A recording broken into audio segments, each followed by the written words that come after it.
The first thing I want to do is remove the wheel, so take off all 5 of your lug nuts with a 21mm socket.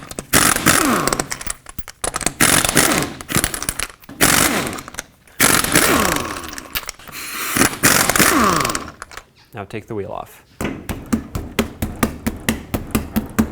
If it's stuck on here, go ahead and put a lug nut back on so it doesn't fall off, and then use a rubber mallet and hit it from the back side. That should pop it right off.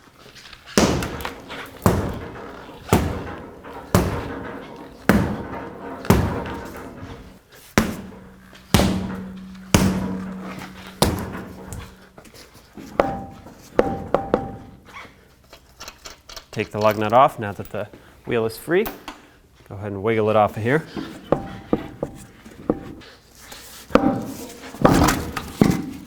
All right, take the wheel off. And now with the wheel off, I'm going to take the cotter pin out of this upper ball joint, straighten it out as much as possible, and try to remove it. Sometimes it's too rusted and can't be removed, in which case you can just cut it flush with the nut and then just take the nut off over the cotter pin, and we'll have to drill it out. In this case, looks like I'm able to get it out of here, which is good.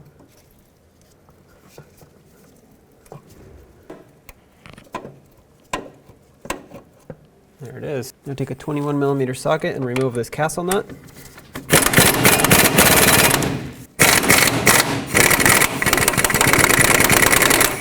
Leave it on a few threads. Then we're going to use a hammer right here on the knuckle, and that's going to pop the ball joint free off of the knuckle.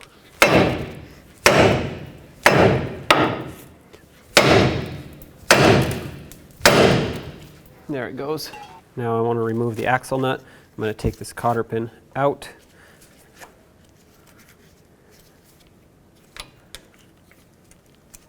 Now take off this little cover, and then with a 36mm socket, we can remove the axle nut.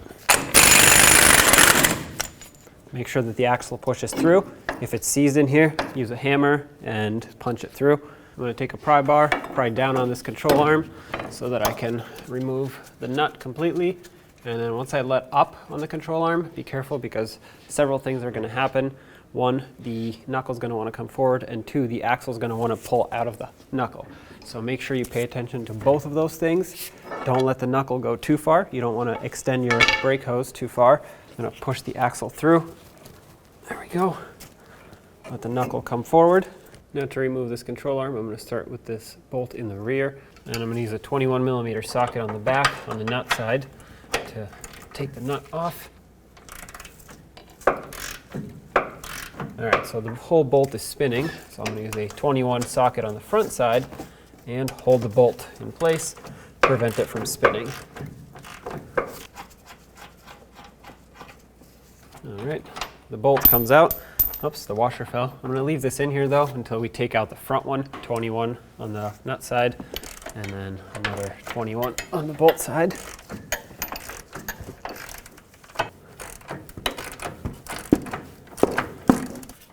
Okay, there's the nut. Take the washer off as well, set those aside. Now you can push the bolt through.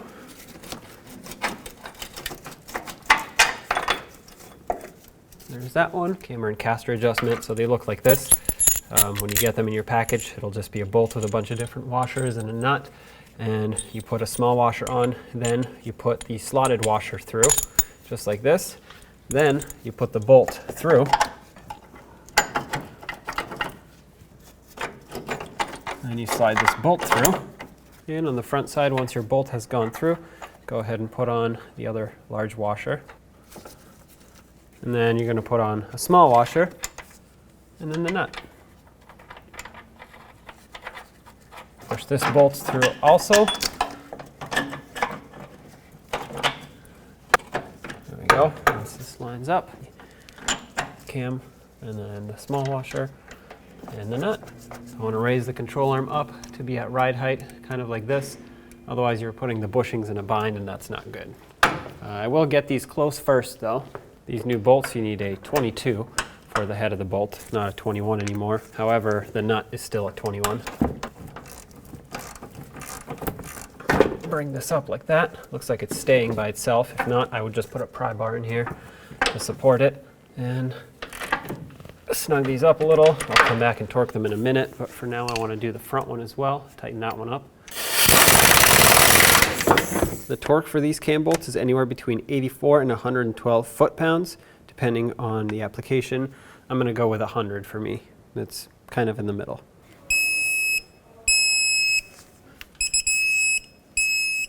Take my pry bar, stick it in here, pry this down.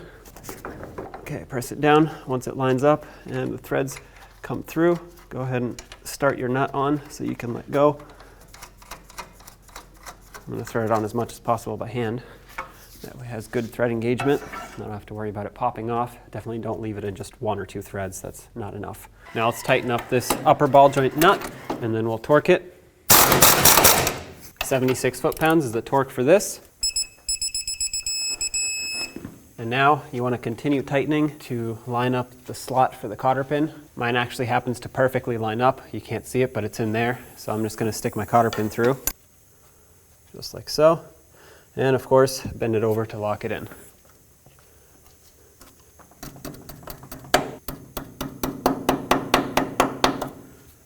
Now let's put on the axle nut, snug it up, and torque it to 254 foot-pounds. I'm going to use my air gun to snug it up because it'll be way faster, but I won't be tightening it with it. It's important not to do that because you don't want to over-tighten it. It'll put too much preload on the bearing and it'll wear out prematurely.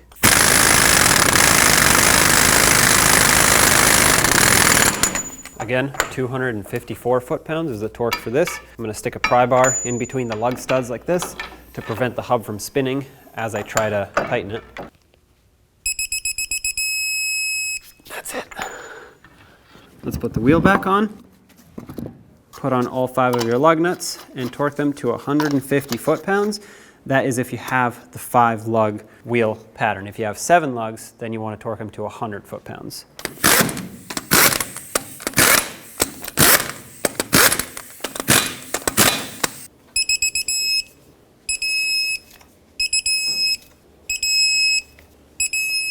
Double check them. There you have it. When only the best will do, demand TRQ. The only company that lets you view before you do. TRQ is committed to offering the highest quality aftermarket auto parts that are engineered for peace of mind. Thanks for using and viewing with TRQ.